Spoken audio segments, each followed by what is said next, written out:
اقبال شیخ صاحب ہیں صدر لاہور چیمبر آف کامرس کے، ڈاکٹر کیسر بنگالی ہیں جو کہ ماہر معاشیات ہیں، کراچی میں رہتے ہیں، ڈاکٹر شاہدہ وزارت ہیں ایک جو بہت قابل شخصیت ہیں، اور جو آئی او بی ایم ہے ہماری یہاں کی ایک ادارہ ہے بہت بڑا، اس کی ڈین ہے، وہ بھی گفتگو، اور ہمارے کوموڈور عبداللہ صاحب ہیں، اور یہ ان کی جو تجویز بھی تھی کہ ہمارے، کیونکہ یہ ایک ہمارا جو تھنک ٹینک ہے اس کے یہ ممبر ہیں، انہوں نے یہ تجویز دی تھی کہ یہ ہمیں اس پر بھی غور کرنا چاہیے، تو ہم نے اس پر، وہ کموڈور ضرور ہے لیکن یہ کہ عالمی معاملات پر ان کی گہری نگاہ ہے اور وہ معیشت پر بھی گفتگو کر سکتے ہیں، تو یہ لوگ ہیں، اور ان کے علاوہ بھی اگر کوئی ہوا تو اور بھی ہم بات کر لیں گے۔ تو یہ جی 2 مہمان ہمارے ساتھ ویڈیو لنک پہ ہوں گے، دو، جی ہاں، کموڈور صاحب اور ڈاکٹر، پروفیسر ڈاکٹر شاہدہ وزارت جی صاحبہ، ہاں، تو ابھی اور باقی مہمانوں کو ہم ٹیلی فون پہ وقتاً اس فوقتاً لیے کوشش لیں گے کریں کہ گے ہم بھی لیتے رہیں کرونا گے۔ وائرس کی وجہ سے احتیاط برت رہے ہیں۔ جی ہاں بالکل، تو گفتگو کا سلسلہ شروع کرتے ہیں۔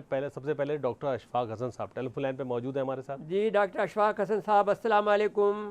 جی وعلیکم السلام۔ ہمارے لیے بڑے محترم ہیں، ہمارے لیے بڑے قابل قدر ہیں، ہم ان کو استاد کی جگہ دیکھتے ہیں، اور ان کے لیے ہم چاہتے ہیں کہ اللہ تعالیٰ ان کو ان کے جو خدمات ہیں اس کو اللہ تعالیٰ کسی اور بھی طریقے سے اس کو، ان کا صلہ کا تو لفظ صحیح نہیں ہے، ان کو معتبر کرے اللہ تعالیٰ اپنی رحمت سے۔ جی آپ کا شکریہ ادا کرتے ہیں آپ نے کہ وقت دیا۔ فرمائیے کہ جو عالمی معیشت پر جو کرونا کی وجہ سے کتنا منفی اثر پڑا ہے، اور اس کی وجہ سے ہماری معیشت کو جو نقصان پہنچے گا، کیا ہم نے اسے نمٹنے کی تیاری کی ہے؟ اگر عالمی سطح پہ دیکھی جائے تو آج سے پہلے ایک گریٹ ڈپریشن آیا تھا جو 1929 میں شروع ہوا تھا اور 1936 تک چلا تھا۔ 7 سال یہ گریٹ ڈپریشن کہلاتا ہے، جس میں دنیا کے اکانومی میں کافی تباہی مچی تھی، اور تمام بہت سارے بڑے جو امیر ملک تھے ان کے جی ڈی پی گروتھ میں منفی وہ ہو گیا اضافہ۔ اس کے بعد بے روزگاری میں بہت زیادہ اضافہ ہوا، تو وہ اب تک ایک بینچ مارک تھا دنیا میں معاشی تباہی کا۔ کورونا نے اس کو بھی مات دے دیا ہے۔ اس کی وجہ سے جو دنیا میں معاشی تباہی مچ رہی ہے، وہ گریٹ ڈپریشن میں جو معاشی تباہی ہوئی تھی دنیا میں، اس سے کہیں زیادہ ہو گئی ہے۔ جس طریقے سے امریکہ کی اکانومی یا یورپ کی اکانومی اس مالی سال میں، یعنی کہ اس کیلنڈر ایئر میں کہنے 2020 میں اتنی زیادہ وہ شرنک کر جائے گی، اور اس کی وجہ سے جو بے روزگاری بڑھ رہی ہے، ابھی تک آپ دیکھیں کہ امریکہ میں 33 ملین ورک فورس جو ہے وہ جاب لیس ہو چکے ہیں، اور انہوں نے اپنے جو ان امپلائمنٹ انشورنس ہے اس کے لیے اپلائی کر دیا ہے۔ یہ نمبر جو تھا گریٹ ڈپریشن میں 25 ملین تھا، اب یہ 33 ملین ہو گیا ہے۔ تو اس سے آپ کو انٹینسٹی کا پتہ چل جا رہا ہے کہ کتنی زیادہ تباہی مچ چکی ہے، اور اس کے اثرات آنے والے سالوں تک بھی ہم محسوس کرتے رہیں گے، کیونکہ اتنی آسانی سے اتنی جلدی یہ ایک ریکوری نہیں ہو سکتی ہے۔ مجھے تو ایسا لگتا ہے کہ کم سے کم 2022 تک جو ہے یہ دنیا کی معیشت پری کورونا کے لیول پہ آنے میں 2022 تک ہی آ سکتی ہے، اس سے پہلے نہیں۔ اس سے پہلے جو اس دوران ہم اسی طریقے سے گرتے پڑتے رہیں گے، اور بہت بے روزگاری وغیرہ میں اضافہ ہوتا جائے گا۔ تو یہ ہے سخت منظرنامہ۔ اچھا، اگر میں ڈاکٹر صاحب یہ کہوں کہ اگر وہ آپ نے جو فگر دیا ہے 33 ملین اور 25 ملین کا، تو آبادی میں بھی تو اضافہ ہوا ہے نا، تو ریشیو تو پھر شاید وہی رہا۔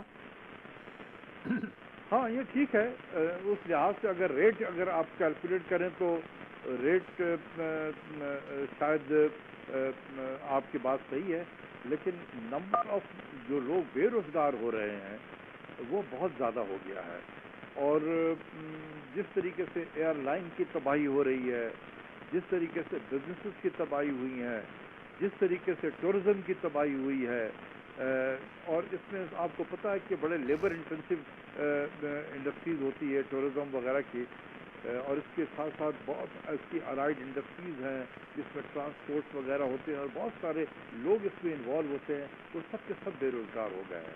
اور مجھے نہیں لگتا ہے کہ یہ ٹورزم وغیرہ، یہ ایئر لائن کے انڈسٹری وغیرہ جو ہے وہ نارمل حالات میں بہت جلدی آ جائیں گے، مجھے نہیں لگتا ہے۔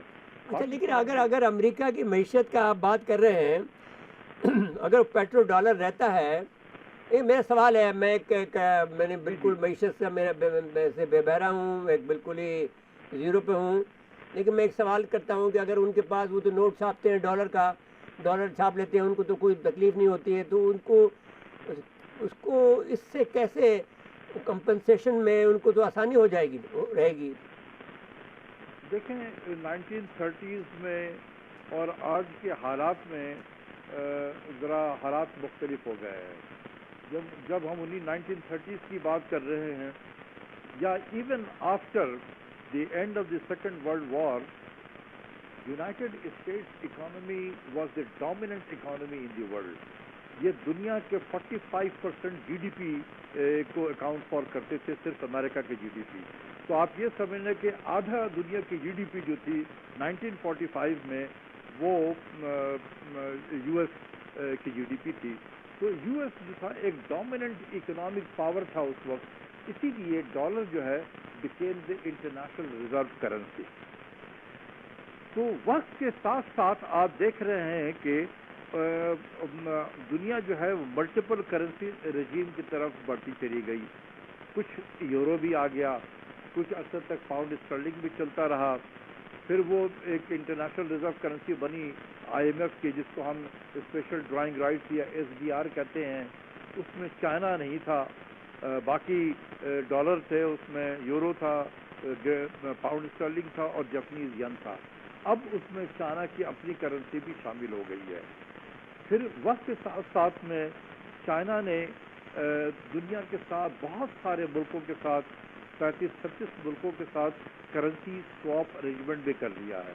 یعنی اس کا مطلب یہ ہوا کہ چائنا ان ملکوں کے ساتھ اپنی لوکل کرنسی میں بھی ٹریڈ کرے گا۔ تو جس طریقے سے یہ چیزیں پھیل رہی ہیں، جو ڈیمانڈ فار ڈالر کم ہوتا چلا جا رہا ہے، اس میں کمی ہوتی جا رہی ہے۔ اگر ٹریڈ کی سیٹلمنٹ ڈالر کے علاوہ کسی اور کرنسی میں اگر ہوگی، ٹو دیٹ ایکسٹینٹ ڈالر کی ڈیمانڈ کم ہو جائے گی۔ تو اب جو ہے یہ آپ جو دیکھ رہے ہیں کہ امریکہ میں اتنے زیادہ چائنا کے خلاف جو ایک فیلنگ جو ڈیولپ ہو رہا ہے ان کی لیڈرشپ میں، ان کو یہی خطرہ ہے کہ کہیں چائنا کی کرنسی جو ہے وہ دنیا میں ایمرج ہو کے نہ آ جائے۔ میں یہ آپ سے عرض کرنا چاہتا ہوں کہ اب جب چائنا نے اتنا سونا خرید لیا ہے، جس کی وجہ سے کہ اب جو ہے قریب 1,00,000 روپے تک ہمارا چلا گیا تھا، اب تو 97 پہ آ گیا۔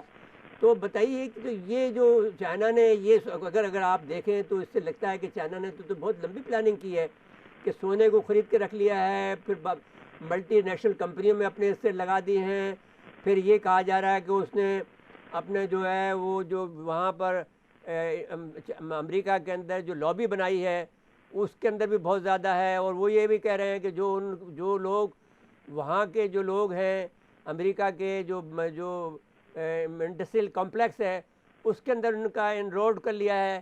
تو کیا یہ سب باتیں صحیح ہیں؟ دیکھیں مجھے تو اتنے زیادہ ان سب چیزوں کا علم نہیں ہے، لیکن میں اتنا یہ ضرور جانتا ہوں کہ جو بھی حالات آج تک سامنے ہیں، جس طریقے سے چائنا کی اکانومی موو کر رہی ہے اور جس طریقے سے امریکہ کی اکانومی موو کر رہی ہے، تو 2030-2032 میں ہم یہ دیکھیں گے کہ size of the Chinese G D P will surpass the United States G D P. 2025 کا وہ تو بات کر رہے ہیں نا، تو آپ 30 کی بات کر رہے ہیں۔ میں اس لیے کہہ رہا ہوں کہ چونکہ یہ چائنا کی اکانومی کی جو گروتھ ہے نا، وہ اب تو اوور ٹائم کیونکہ چائنا کا بیس بڑھتے چلا گیا ہے جی ڈی پی کا، تو اس کا ریٹ آف انکریز کم ہوتا چلا گیا ہے۔ تو میں نے جب کیلکولیٹ کیا تھا تو 6% اگر میں نے رکھا تھا کہ 6% کے حساب سے چائنا کی جی ڈی پی اگر بڑھتی چلی جائے اور یو ایس کی جی ڈی پی 3% سے گرو کرتی رہے، تو یہ تقریباً 2031-32 میں چائنا کی جی ڈی پی سرپاس کر جائے گی یونائٹڈ اسٹیٹس کو۔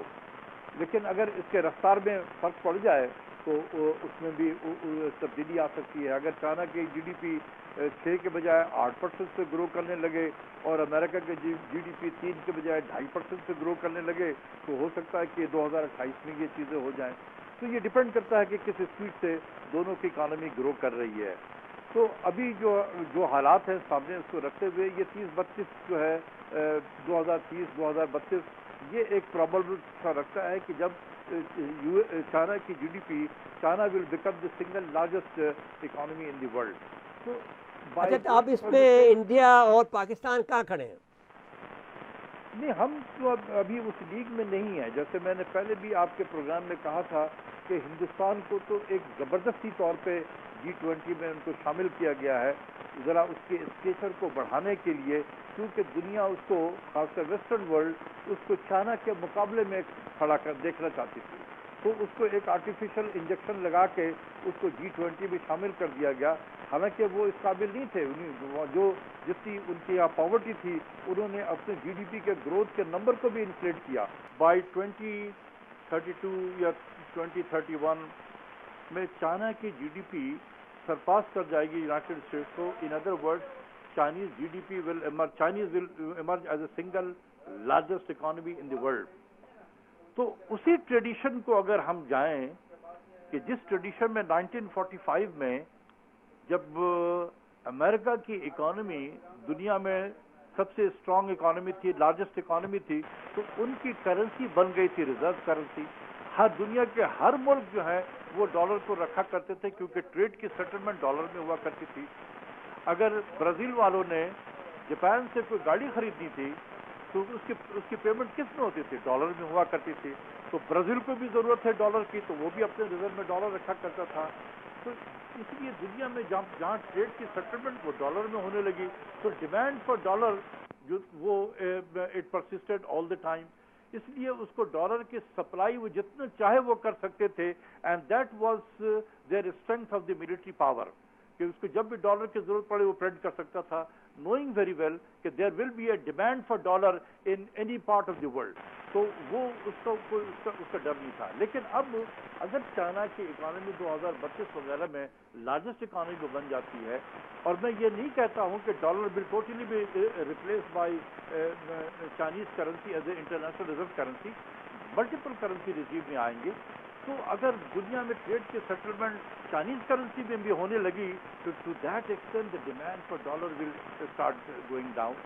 اب چائنا یو ایس کے پاس وہ طاقت نہیں ہوگی کہ وہ جتنا مرضی ڈالر کو پرنٹ کر دیں. اچھا یہ ہوگا. اب ہم ایسا کرتے ہیں کہ ویڈیو لنک پہ ڈاکٹر شاہدہ وطرہ صاحبہ کو لے لیتے ہیں. تو وہ جو آپ نے چونکہ پروگرام کے شروع میں عالمی معیشت پہ اثرات, تو عالمی معیشت پہ ان سے بات کر لیں گے, پھر ہم اگلے مہمان کی طرف چلیں گے. ٹھیک ہو گیا جی. اچھا جی ڈاکٹر صاحبہ السلام علیکم. آپ کا مجھے فرمائیے کہ کرونا کے عالمی معیشت پر کیا اثرات پڑیں گے؟ اس وبا کی وجہ سے کتنا معاشی نقصان ہو سکتا ہے؟ جی مرزا صاحب, جیسے آپ لاک ڈاؤن کریں تو معاشی طور پہ اس کے بہت منفی اثرات ہیں, مگر اگر آپ لاک ڈاؤن نہیں کرتے ہیں تو اس سے بھی زیادہ گمبھیر اثرات ہیں. مثال کے طور پہ اگر آپ دیکھیں عالمی معیشت کے حساب سے ہم بات کریں تو امریکہ نے اور برطانیہ نے بہت تاخیر کی لاک ڈاؤن کرنے میں, اور انہوں نے بہت عرصے تک کوشش کی اسی وجہ سے کہ ان کی معیشتیں تباہ نہ ہوں. انہوں نے کوشش کی بہت عرصے تک کہ ہم کو یوں اس کو وائرس کو یوں اس سے نبرد آزما رہیں مگر لاک ڈاؤن نہ کرنا پڑے.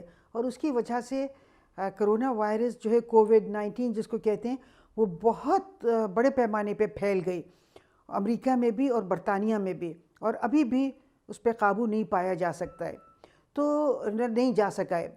تو ہمیں ہمارے سامنے یہ بھی ایک موجود ہے امریکہ اور برطانیہ اور اٹلی کا کہ وہاں کیا ہوا. پھر اس کے ساتھ ساتھ آپ دیکھیے کہ آپ کو چائنا کی بھی مثال موجود ہے.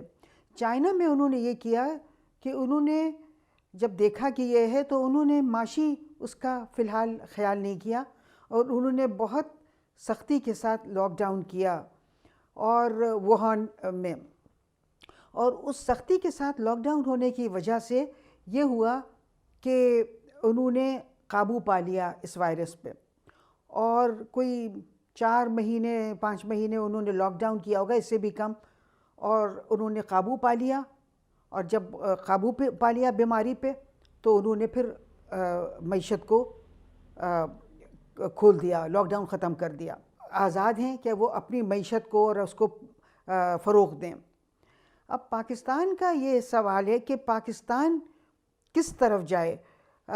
ایک طرف تو یہ پوائنٹ آف ویو ہے کہ اگر ہم لاک ڈاؤن کریں تو ہم قابو پا سکتے ہیں بیماری پہ، تو دوسری طرف حکومت کا جو موقف ہے کہ اگر ہم لاک ڈاؤن کریں گے تو بہت بڑے پیمانے پہ یہ ہوگا، معیشت تباہ ہوگی اور لوگ بے روزگار ہوں گے۔ تو ہمارے پاس دونوں کی مثالیں موجود ہیں، امریکہ اور برطانیہ اور اٹلی وغیرہ کی، اور دوسری طرف چائنا کی۔ میں یہ سمجھتی ہوں کہ ہمیں یہ کرنا چاہیے کہ ہم ظاہر معیشت، میں تو خود ماہر معاشیات ہوں، تو میں سمجھتی ہوں وہ اہم ہے معاشیات وغیرہ اور لوگوں کی ملازمتیں، مگر میں یہ بھی سمجھتی ہوں کہ اگر یہ لاک ڈاؤن ہم نے نہیں کیا اور بڑے پیمانے پہ یہ بیماری پھیل گئی تو ہم بالکل اس کو سنبھال نہیں پائیں گے۔ ہمارے پاس تو وہ انفراسٹرکچر، صحت کا وہ انفراسٹرکچر بھی نہیں ہے جو برطانیہ اور امریکہ کے اور اٹلی کے پاس ہے، اور جب ان کو اتنی مشکلات ہو رہی ہیں تو پھر آپ سوچئے ہمارا کیا حال ہوگا اگر ہمارے ہاں یہ بیماری خدا نخواستہ بے قابو ہو گئی۔ تو میں یہ سمجھتی ہوں کہ ہمیں چائنا کا جو ماڈل ہے وہ ہمارے لیے زیادہ بہتر ہے۔ ہمیں چاہیے کہ ہم سختی کے ساتھ لاک ڈاؤن کریں، اور سختی کے ساتھ لاک ڈاؤن کرتے کرتے ہم اس بیماری پہ 3-4 مہینے لگیں گے اور اس پہ قابو پا لیں، اور جب ہم اس پہ قابو پا لیں پھر ہم معیشت کو پوری طرح فروغ دیں۔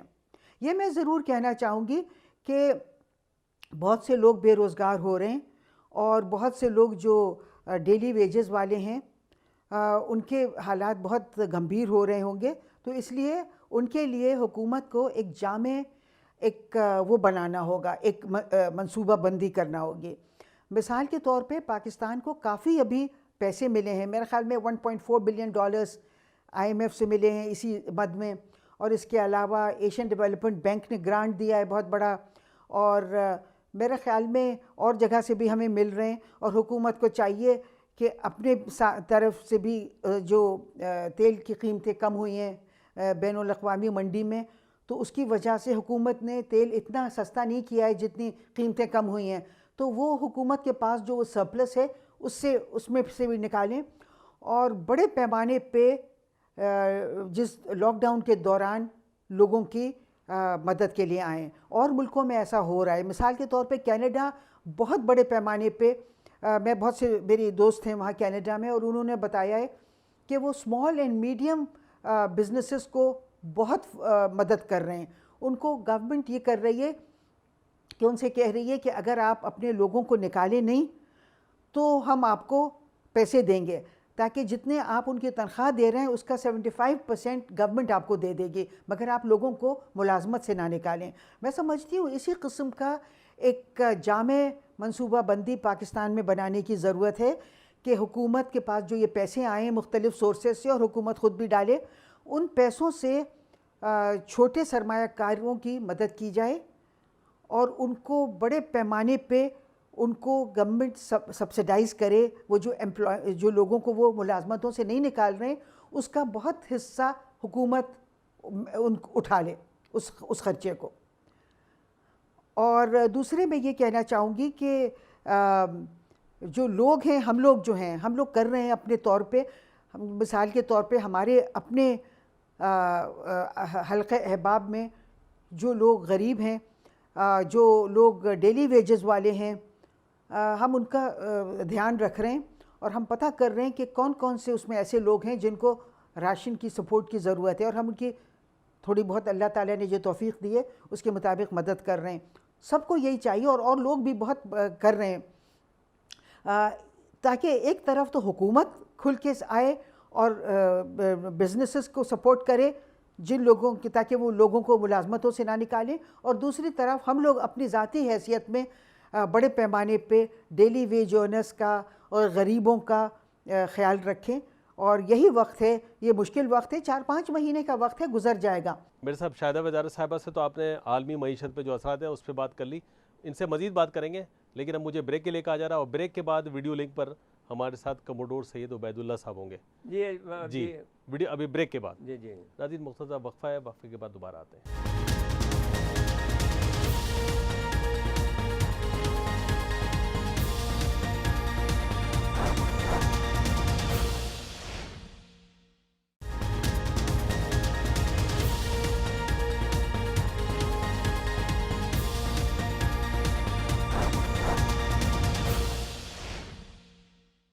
ایک دفعہ پھر آپ کو پروگرام میں خوش آمدید کہتے ہیں۔ اچھا ویڈیو لنک پہ پہلے آپ بات کر لیتے ہیں، کموڈور سید عبید اللہ صاحب ہمارے ساتھ ہیں ویڈیو لنک پہ، پہلے ان سے بات کر لیتے ہیں۔ کموڈور صاحب السلام علیکم، اور دیکھیے عالمی تجارت کا کو اس وبا سے کتنا نقصان پہنچا ہے فرمائیے، اور خصوصاً تیل کی صنعت کتنا متاثر ہوئی ہے، اور آئندہ اس کے اثرات کب تک رہیں گے، مزید کون سی صنعتیں متاثر ہوئی ہیں، فرمائیے۔ کرونا وائرس کا ایفیکٹ گلوبل اکانومی پہ بہت زیادہ سیویئر ہے، یعنی دنیا میں پچھلے 100 سال میں اتنے بڑے بڑے میجر ایونٹس ہوئے ہیں کہ جن کی وجہ سے یا تو اکانومی بالکل میلٹ ڈاؤن ہو گئی ہے، یا انسانوں کا جو ڈیتھ ریٹ ہے اور انسان جس طرح سے اس میں موت کی بھیٹ چڑھ گئے ہیں، وہ اتنے بڑے بڑے ایونٹ ہیں۔ کبھی یہ دونوں ایک ہی وقت میں ہوئے اور کبھی یہ انڈیپینڈنٹلی ہوئے۔ مثلاً اگر یہ شروع کیا جائے کہ ورلڈ وار 1 کے وقت میں 1914 میں یعنی فرسٹ ورلڈ وار میں تقریباً 40 ملین لوگ موت کی بھیٹ چڑھ گئے۔ اسی طرح 1918 میں اسپینش فلو کے نتیجے میں کوئی 50 ملین لوگ مر گئے، اور اس کے ساتھ ہی پھر آگے چلیں تو سیکنڈ ورلڈ وار میں یعنی 1939 سے 1944 تک 70-80 ملین لوگ مر گئے، جن میں ملٹری کے لوگ بھی شامل تھے اور سویلین لوگ بھی شامل تھے۔ اسی درمیان میں، اسی 100 سال کے درمیان میں اگر آپ کو یاد ہو تو گریٹ ڈپریشن آیا تھا، بیسیکلی فائنینشیل میلٹ ڈاؤن 1939 میں، اور اس کے بعد جو بڑا ریسیشن آیا ورلڈ میں وہ 2008 میں آیا، جیسا کہ ہم نے دیکھا۔ ان سارے ایونٹس نے دنیا کو ہلا کر رکھ دیا، اور ایسا لگتا تھا کہ دنیا ختم ہونے کے نزدیک ہے، مگر دنیا دوبارہ بند سمر کے سامنے آئی۔ ٹیکنالوجی جو ہے وہ نئی سے نئی آئی، ہتھیار نئے سے نئے بنے، ایگریکلچر میں، انڈسٹری میں نئے نئے چیزیں آئیں، اور جو ہم کمپیوٹرز اور 3G اور 4G دیکھتے ہیں، یہ پہلے سے بڑھ کر اور پہلے سے بہت زیادہ امپروو فارم میں دنیا نے دیکھا۔ تو اسی طرح کرونا وائرس یا کووڈ-19 کا جو ایفیکٹ ہے، آلدو وہ دنیا کی تمام انڈسٹری پہ ہے، لیکن I am sure humanity will come out of it. As far as death rate is concerned, the economy meltdown as a result of coronavirus primarily lockdown کی وجہ سے ہے، اور اس میں جو اموات ہوئی ہیں اب تک وہ 2-2.5 لاکھ کے قریب ہیں، 2,40,000 کے قریب ہیں جو دنیا میں ہوئی ہیں۔ تو وہ کسی بھی پرانے بہت بڑے نیچرل ڈیزاسٹر سے یا جنگوں سے یا اور کوئی کسی ایونٹ کی وجہ سے وہ بات نہیں ہے۔ سب سے بڑی بات ہے فیئر کی، اور اس فیئر نے جو لاک ڈاؤن کیا ہے اس کا ایفیکٹ تمام انڈسٹری پہ بہت بری طرح پڑا ہے، کچھ پہ بہت زیادہ اور کسی پہ گریجولی بڑھ رہا ہے۔ ایک بات جو کرونا وائرس کی ہے جو سامنے آئی ہے وہ یہ کہ دنیا کا جو ڈیتھ ریٹ ہے پچھلے سالوں کے مقابلے میں وہ بہت ڈراسٹیکلی کم ہو گیا ہے، اور اس کی بہت ساری وجوہات ہیں، یعنی وہ روڈ ایکسیڈنٹ میں لوگ مرتے ہیں، یعنی وہ دل کے مریض ہو کے مرتے ہیں،